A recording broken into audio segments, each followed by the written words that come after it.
नमस्कार फ्रेंड्स, आपका हमारे यूट्यूब चैनल अर्शिप कोचिंग एकेडमी में स्वागत है। फ्रेंड्स, आज मैं उत्तर प्रदेश लेखपाल के लिए महत्वपूर्ण वीडियो लेके आया हूं, जो कि ग्राम समाज एवं विकास का होगा। इसमें ग्रामीण क्षेत्रों से संबंधित बिंदु भी होंगे, इसके अलावा उत्तर प्रदेश सामान्य ज्ञान भी होगा। तो फ्रेंड्स, ये क्वेश्चन जो उत्तर प्रदेश लेखपाल के लिए महत्वपूर्ण है, आप इसे ज़रूर वॉच करना और कोशिश ये करना कि वीडियो को एंड तक ज़रूर देखना, जिससे कि जो भी प्रश्न है वो आपको अच्छे से समझ में आए। क्योंकि फ्रेंड्स, जो उत्तर प्रदेश लेखपाल की भर्ती होने वाली, इसमें एक एक पद बहुत महत्वपूर्ण होंगे, जिससे कि आप अपनी तैयारी अच्छे से करते रहें। तो फ्रेंड्स, अगर आपको वीडियो पसंद हो, लाइक ज़रूर करना और चैनल पर नए हो चैनल सब्सक्राइब जरूर करना।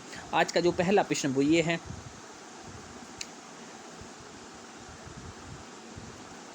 सब्जियों की व्यापारिक खेती को क्या कहते हैं? जो सब्जियों की व्यापारिक खेती होती है उसको क्या बोलते हैं? हार्टिकल्चर, या फिर ओलेरीकल्चर, या सिल्वीकल्चर, या फिर सेरीकल्चर? फ्रेंड्स, आपको ये बताना कि जो सब्जियों की व्यापारिक खेती होती इसको क्या कहते हैं?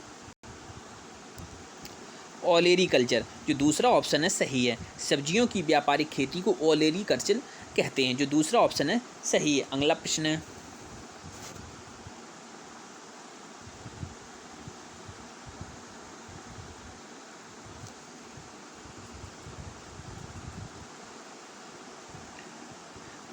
व्यापक फसल बीमा योजना के स्थान पर राष्ट्रीय कृषि बीमा योजना लागू की गई। तो फ्रेंड्स, बताना कि किस सन में ये, यानी किस वर्ष में लागू की गई।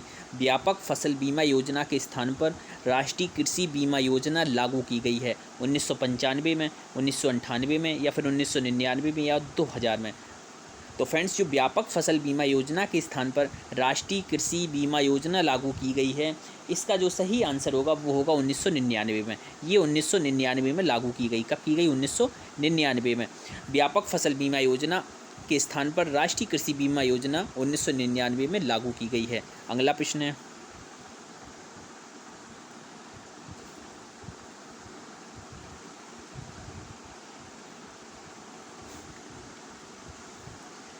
कृषि में युग्म पैदावार का आशय क्या उगाने से है? कृषि में युग्म पैदावार का आशय क्या उगाने से है? ऑप्शन में है विभिन्न मौसमों पर दो फसलें, दूसरा ऑप्शन है एक ही साथ दो फसलें, एक ही साथ द्वारा फसलें, या फिर तीसरा ऑप्शन अन्य फसलों के साथ एक फसल, या इनमें से कोई नहीं। फ्रेंड्स, आंसर देना है, कृषि में युग्म पैदावार का आशय क्या उगाने से है।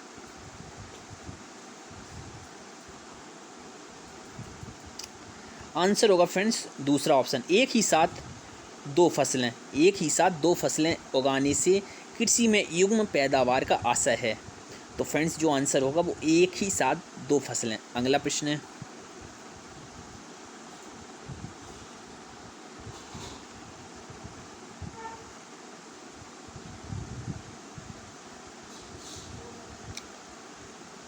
भारत निर्माण किसको विकसित करने का कार्यक्रम है? भारत निर्माण किसको विकसित करने का कार्यक्रम है? ऑप्शन में है भारतीय उद्योग, भारतीय कृषि, भारतीय मेट्रो नगर, या फिर भारतीय ग्रामीण जीवन? भारत निर्माण किसको विकसित करने का कार्यक्रम है? आंसर होगा फ्रेंड्स भारतीय ग्रामीण जीवन। क्या है? भारतीय ग्रामीण जीवन।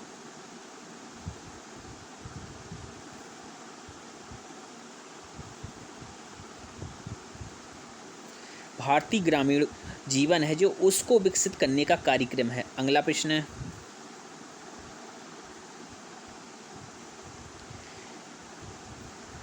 सघन पशु विकास कार्यक्रम कब चलाया गया? सघन पशु विकास कार्यक्रम कब चलाया गया? 1962-63 में, 1964-65 में, 1966-67 में, या 1974-75 में? सघन पशु विकास कार्यक्रम कब चलाया गया? आंसर होगा फ्रेंड्स इसका ऑप्शन नंबर पहला, 1962 से 63 के बीच में। इस बीच में सघन पशु विकास कार्यक्रम चलाया गया, 1962 से 63 के बीच में। अगला प्रश्न है,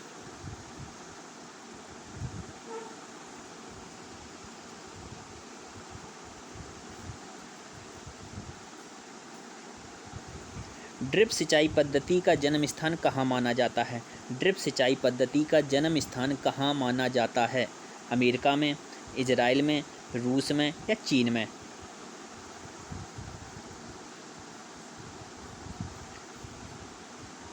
ड्रिप सिंचाई पद्धति का जन्म स्थान कहाँ माना जाता है? आंसर होगा फ्रेंड्स इजराइल में।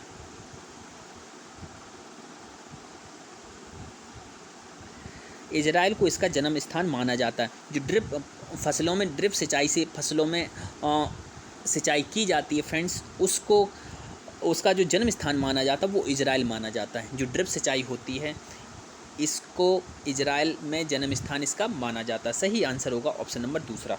अगला प्रश्न है,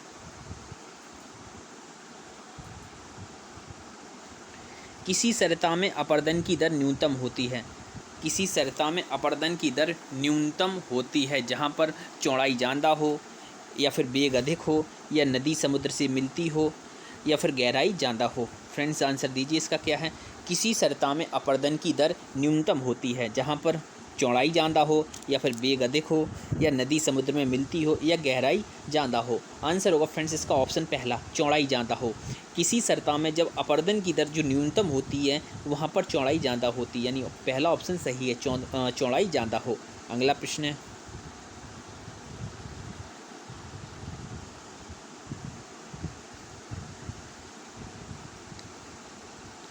दलहन का सर्वाधिक उत्पादक एवं उपभोक्ता राष्ट्र कौन है।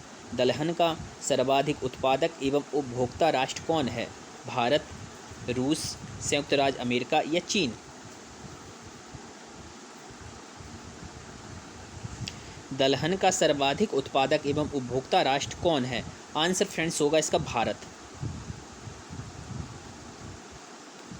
दलहन का सर्वाधिक उत्पादक एवं उपभोक्ता राष्ट्र भारत है। ऑप्शन पहला सही है। अगला प्रश्न है,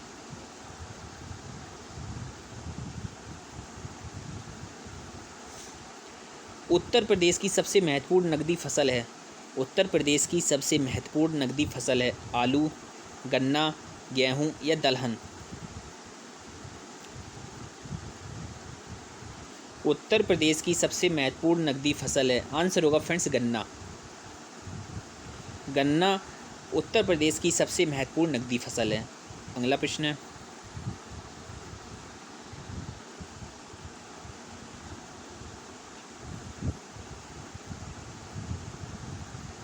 चर्म अनुसंधान संस्थान कहाँ स्थित है। चर्म अनुसंधान संस्थान कहाँ स्थित है। कानपुर में, लखनऊ में, आगरा में या बरेली में।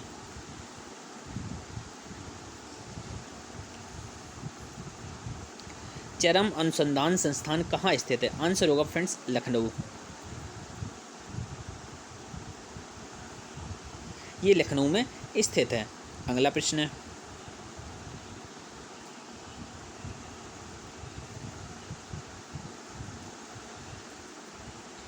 उत्तर प्रदेश में विक्रय अधिशेष अधिकतम है। उत्तर प्रदेश में विक्रय अधिशेष अधिकतम है।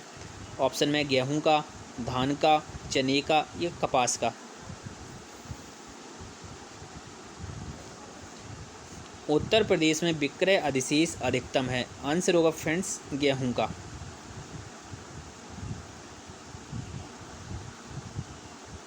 गेहूं का विक्रय अधिशेष अधिकतम है। अगला प्रश्न है,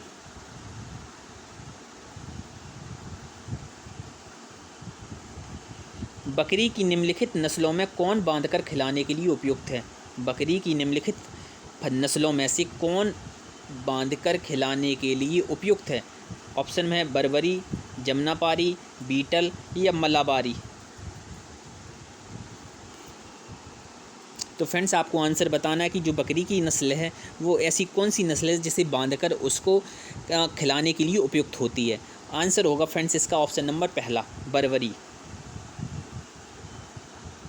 जो बर्बरी नस्ल की बकरियां होती हैं इनको बांधकर खिलाने के लिए ये उपयुक्त होती हैं, यानी इन्हें बांधकर खिलाया जा सकता है, ये इसके लिए उपयुक्त हैं। ऑप्शन पहला सही है। अगला प्रश्न है,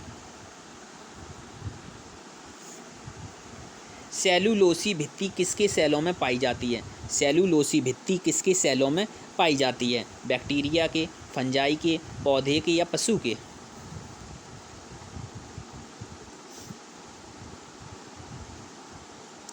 आंसर इसका होगा पौधों के। अगला प्रश्न है, गांधी जी की दांडी यात्रा निम्न में से किसका उदाहरण है। गांधी जी की दांडी यात्रा निम्न में से किसका उदाहरण है। बहिष्कार का, सविनय अवज्ञा का, असहयोग का या फिर सीधी कार्रवाई का।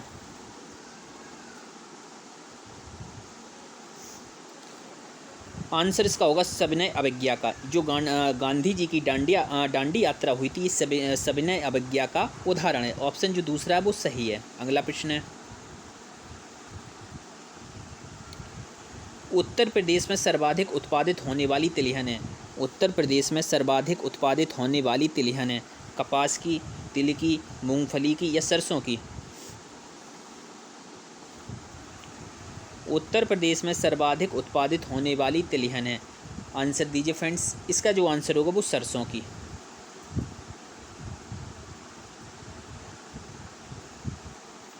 उत्तर प्रदेश में सरसों सर्वाधिक उत्पादन होने वाली तिलहन है, जो सरसों सही आंसर होगा। अगला प्रश्न है,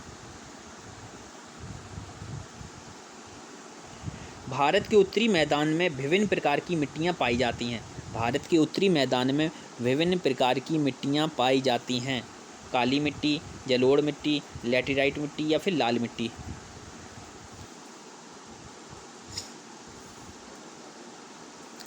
भारत के उत्तरी मैदान में विभिन्न प्रकार की मिट्टियाँ पाई जाती हैं। आंसर होगा फ्रेंड्स जलोढ़ मिट्टी।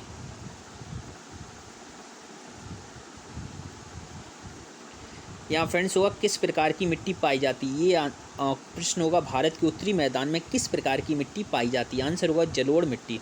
अगला प्रश्न है,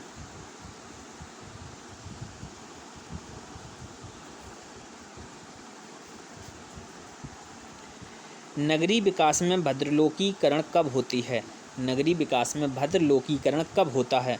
जब विदेश से आए प्रवासी वहाँ रहने लगते हैं, या फिर जहाँ फैशनेबल पड़ोस का नगरीय पुनरुत्थान होता है, या तीसरा ऑप्शन जहाँ सीमांती समूह रहने लगता है, या जहाँ वयोवृद्ध लोग रहते हैं?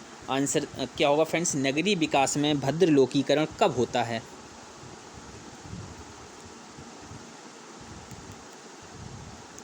आंसर इसका होगा जहाँ वयोवृद्ध लोग रहते हैं।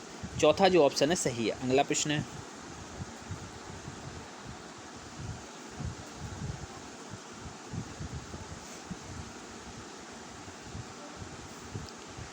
ग्रामीण परिवार में परिवर्तन का मुख्य कारण निम्नलिखित में से कौन सा है? ग्रामीण परिवार में परिवर्तन का मुख्य कारण निम्नलिखित में से कौन सा है? औद्योगिकीकरण, नगरीयता का प्रभाव, व्यक्तिवादी प्रवृत्ति में वृद्धि या फिर ये सभी?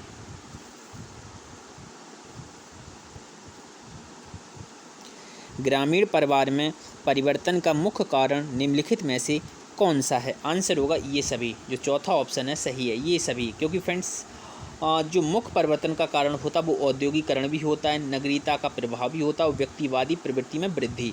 ये तीनों ऑप्शन सही हैं, तो जो सही आंसर होगा चौथा ऑप्शन, ये सभी। अगला प्रश्न है,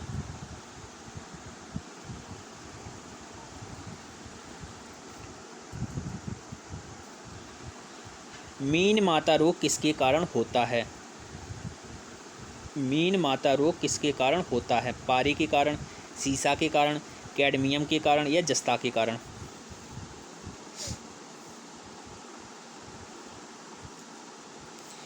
मीन माता रोग किसके कारण होता है? आंसर होगा पारा के कारण।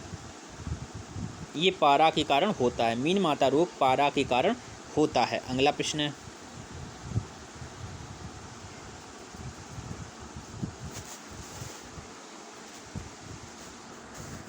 ग्रामीण समाज में किस प्रकार के परिवार पाए जाते हैं? ग्रामीण समाज में किस प्रकार के परिवार पाए जाते हैं? मिश्रित परिवार, टूटे परिवार, एकांकी परिवार या फिर संयुक्त परिवार? ग्रामीण समाज में किस प्रकार के परिवार पाए जाते हैं? आंसर होगा संयुक्त परिवार। क्योंकि हमेशा ग्रामीण समाज में, गांव में अधिकतर आपने देखा हो संयुक्त परिवार ज़्यादा पाए जाते हैं। आंसर होगा चौथा ऑप्शन, संयुक्त परिवार। अगला प्रश्न है, आशा निम्नलिखित में से किससे संबंधित हैं? आशा निम्नलिखित में से किससे संबंधित हैं? चिकित्सक से, सामाजिक स्वास्थ्य कार्यकर्ता से, स्वास्थ्य अधिकारी से या चिकित्सा प्रभारी से? आशा निम्नलिखित में से किससे संबंधित हैं? आंसर इसका जो होगा वो है ऑप्शन नंबर दूसरा, सामाजिक स्वास्थ्य कार्यकर्ता से। जो आशा होती गांव में, उनका जो संबंध है वो सामाजिक स्वास्थ्य कार्यकर्ता से है। किससे? सामाजिक स्वास्थ्य कार्यकर्ता। जो दूसरा ऑप्शन है सही है। अगला प्रश्न है,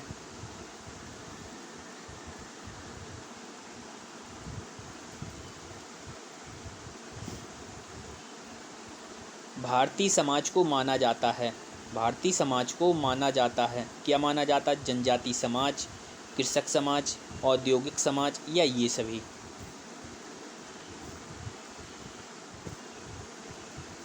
भारतीय समाज को क्या माना जाता है? आंसर होगा कृषक समाज। क्या माना जाता है? कृषक समाज।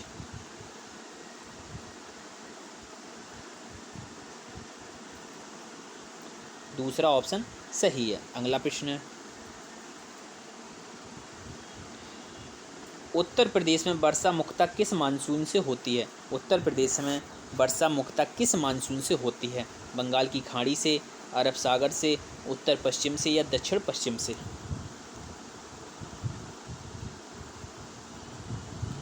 उत्तर प्रदेश में वर्षा मुख्यतः किस मानसून से होती है? आंसर जो इसका होगा वो होगा ऑप्शन नंबर पहला, बंगाल की खाड़ी से। ऑप्शन पहला सही है। अगला प्रश्न है,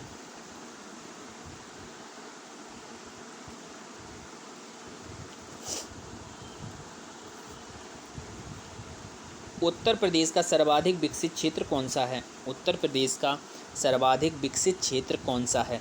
भावर, बांगर, तराई या खादर?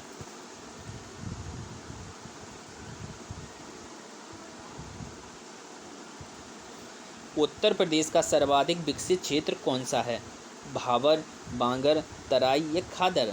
आंसर होगा फ्रेंड्स बागर। दूसरा ऑप्शन सही है। अगला प्रश्न है,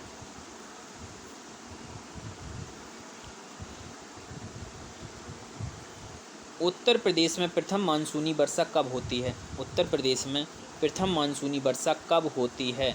जून के पहले सप्ताह में, जून के अंतिम सप्ताह में या फिर जुलाई के मध्य में या सितंबर के मध्य में? आंसर बताना फ्रेंड्स, उत्तर प्रदेश में प्रथम मानसूनी वर्षा कब होती है?